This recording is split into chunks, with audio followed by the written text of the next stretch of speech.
The last time New York City saw snow like this was in 2022, and now it is happening again. Right now, as you are watching this video, a massive winter storm is slamming the tri-state area, with snowfall rates so intense that some locations are recording over 2 inches per hour. Flight cancellations are surging into the hundreds. Roads are becoming impassable. Meteorologists are calling this system something you do not hear every day, an Alberta Clipper on steroids. This is not just another winter storm.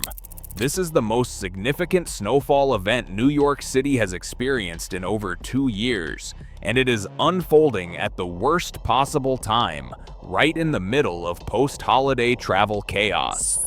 Let's break down exactly what is happening across New York and the surrounding region at this very moment.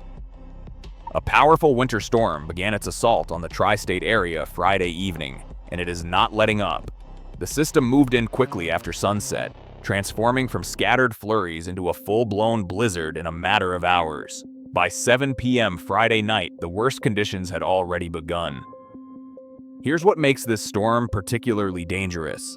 It's what meteorologists call an Alberta Clipper, a fast-moving storm system that originates in Western Canada. But this isn't your typical Clipper. This one has been supercharged with energy from Pacific storms that have been delivering atmospheric rivers of rain to the West Coast. When that energy-loaded system crashed into the frigid air mass sitting over the Northeast, it created the perfect recipe for explosive snowfall. The numbers tell the story. Parts of Orange, Ulster, Dutchess, Putnam, Northern Westchester, and Fairfield counties are on track to receive between 8 and 10 inches of snow. Even the eastern end of Long Island is getting hammered. New York City itself is sitting right on the 4-inch line, though some neighborhoods in Manhattan and the Bronx could see significantly more. But here's where it gets complicated and dangerous. While some areas are buried under heavy snow, others are dealing with a different nightmare: sleet.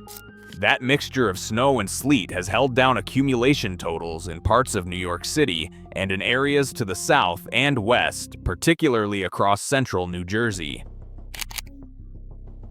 Warning was even dropped for central New Jersey, where totals may only reach a coating to 2 inches.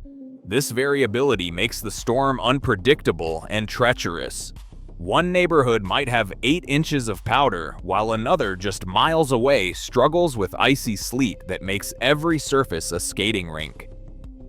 Most people understand that snowstorms happen, but what they do not understand is the big picture, the atmospheric forces at play, and why this particular storm is so significant.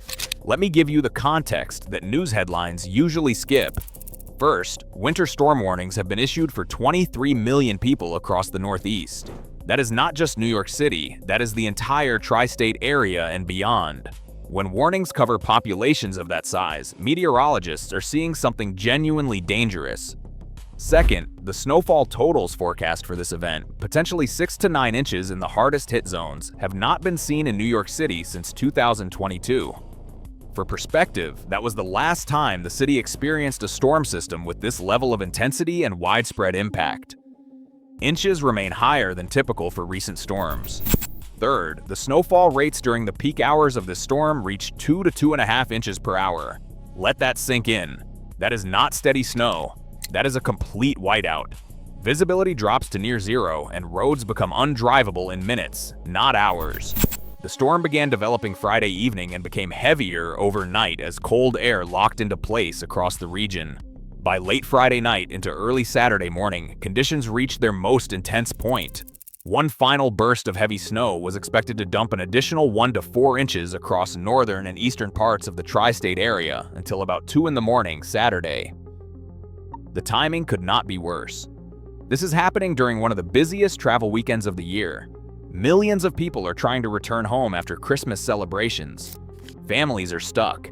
Travel plans are destroyed, and the chaos is spreading far beyond just roads and highways. Let's talk about the ripple effects, because this storm is not just about snow on the ground. It is about the systems that keep our society moving, and how quickly they can collapse under pressure. Air travel has been absolutely decimated. On Friday alone, more than 800 flights were canceled across 3 airports: LaGuardia, Newark, and JFK. That is 800 flights. Thousands of passengers stranded, rerouted, sleeping on airport floors. And airlines, knowing what was coming, started canceling Saturday flights preemptively. By Friday night, over 180 flights had already been canceled at JFK Airport, 100 at LaGuardia, and 101 at Newark, and that was before Saturday even began. This is happening during what should be one of the most joyful times of the year. People trying to get home to their families, grandparents waiting to see grandchildren, business travelers desperate to make it back before Monday, all of them trapped by weather they had no control over. But it's not just the airports. Roads across New York and Connecticut became treacherous Friday night.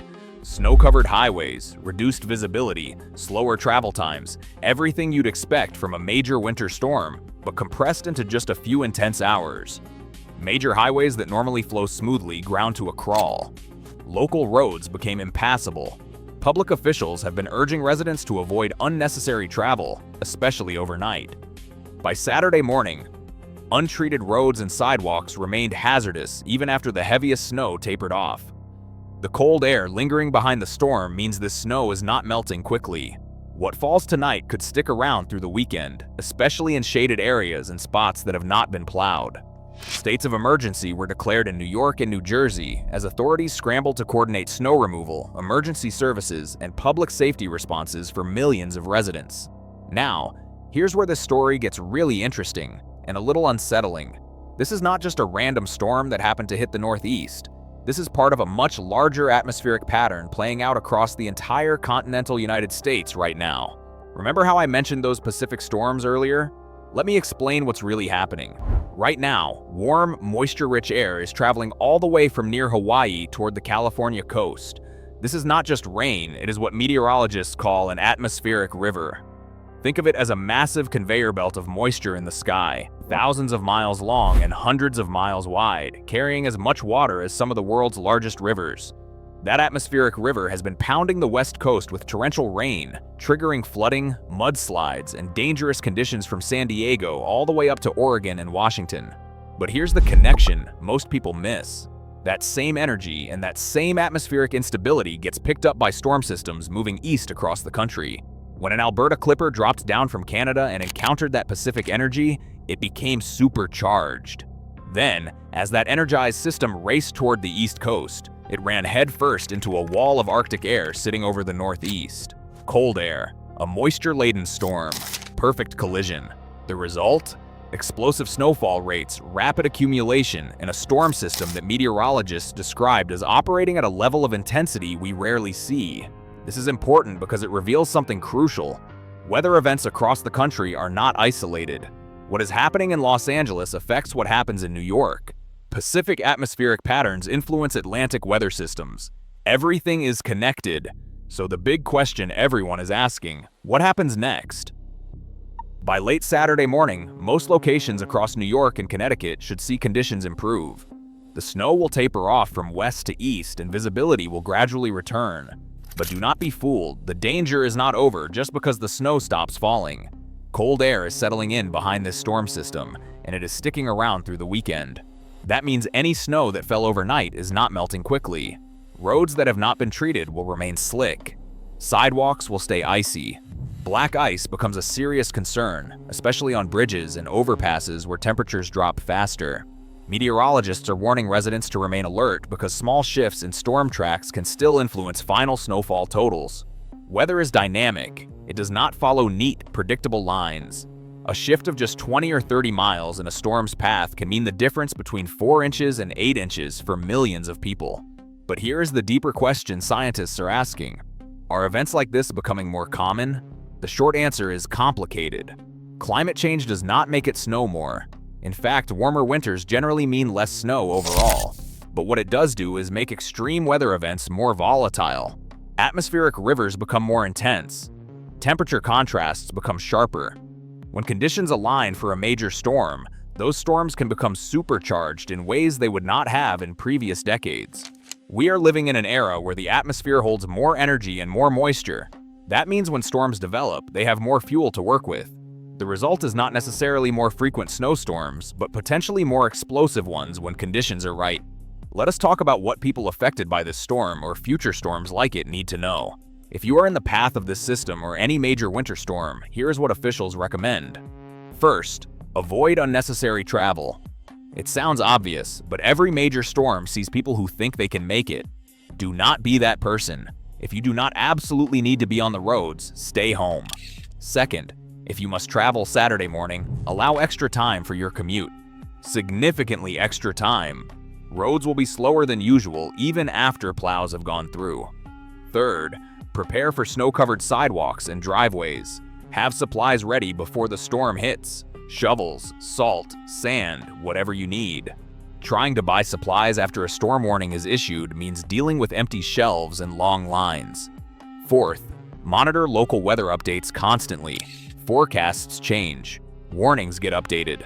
What was supposed to be 4 inches might become 8. What was supposed to taper off at midnight might continue until dawn. Stay informed. Fifth, check on neighbors, especially elderly residents or those with mobility issues. Snow removal is physically demanding work, and not everyone can do it safely. Community matters during events like this. And finally, have an emergency kit ready. Flashlights, batteries, non-perishable food, water, medications, blankets, and a battery-powered or hand-crank radio. If power goes out, which can happen when heavy snow brings down tree limbs onto power lines, you need to be prepared to sustain yourself for at least 24 to 48 hours. So here we are. New York City, the tri-state area, and millions of people across the Northeast are experiencing the most significant snowfall event since 2022. A fast-moving, supercharged Alberta Clipper, fueled by Pacific energy and colliding with Arctic air, has created conditions that shut down airports, paralyze highways, and leave communities digging out. But this storm is more than just a weather event. It is a reminder of how interconnected our atmosphere is, how vulnerable our infrastructure can be, and how quickly normal life can be disrupted when nature decides to flex its power. The immediate crisis will pass. Snow will stop falling, roads will be cleared, flights will resume, life will return to normal. But the questions this storm raises linger. Are events like this becoming more common? Are we prepared for more volatile, more intense weather patterns? What does a warming world mean for winter storms, atmospheric rivers, and the extreme weather events we are seeing play out in real time? I want to know what you think. Do you believe extreme weather events like this are happening more often? Have you noticed changes in the weather where you live? Are we prepared for what is coming next? Leave your thoughts in the comments below. Share your experiences if you are in the affected areas. And if you found this video helpful, hit that subscribe button so you do not miss future coverage of major weather events and breaking news. Stay safe out there. Take care of each other. And remember, when nature reminds us who is really in charge, the best thing we can do is respect it, prepare for it, and come together as communities.